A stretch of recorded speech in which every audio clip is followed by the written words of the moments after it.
आप सुन रहे हैं एजी एंटरटेनमेंट की धमाकेदार प्रस्तुति।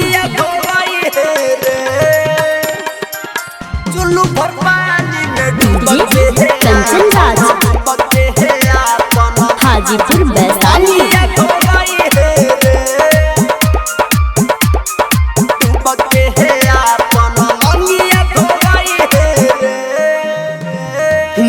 तोरी हम के चबाह गइले हे भत्तरो के चबाई हे रे, भत्तरो के चबाई हे रे। जे तोरी हम के चबाह गइले हे भत्तरो के चबाई हे रे। चुल्लू भर पानी में डूब के हे अपन मंगिया धोई हे रे। चुल्लू भर पानी में डूब के हे अपन मंगिया धोई हे रे। Mix by AG recording studio. मंगिया धोई हे रे। चुल्लू भर पानी में डूब के हे अपन, डूब के हे अपन मंगिया धोई हे रे।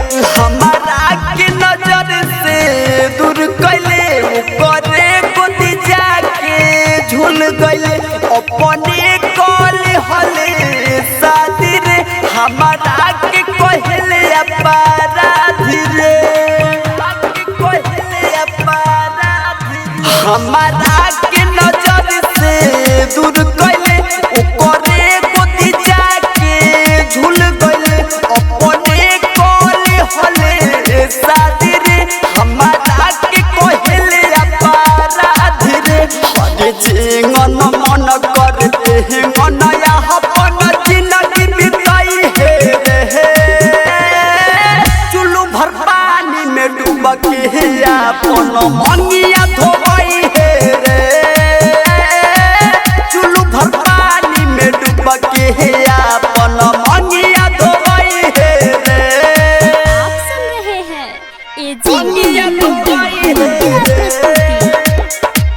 चुल्लू भर पानी में डूब के हे अपन, डूब के हे अपन मंगिया धोई हे रे।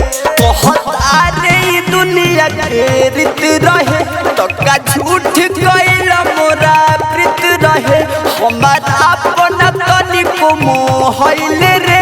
पिया वहाँ के भीड़ चली गइले रे, वहाँ के भीड़ चली गइले रे। कहता रे दुनिया के रीत रहे तो का झूठ कइल मोरा प्रीत रहे। हमारा अपना तनिको मोहइले रे। पिया वहाँ के भीड़ चली गइले रे। रामजीत बबुआ दिन सजो सिहिला से कबो ना भेटाई हे रे। चुल्लू भर पानी में डूब के हे अपन मंगिया धोई हे रे। चुल्लू भर पानी में डूब के हे अपन मंगिया धोई हे रे।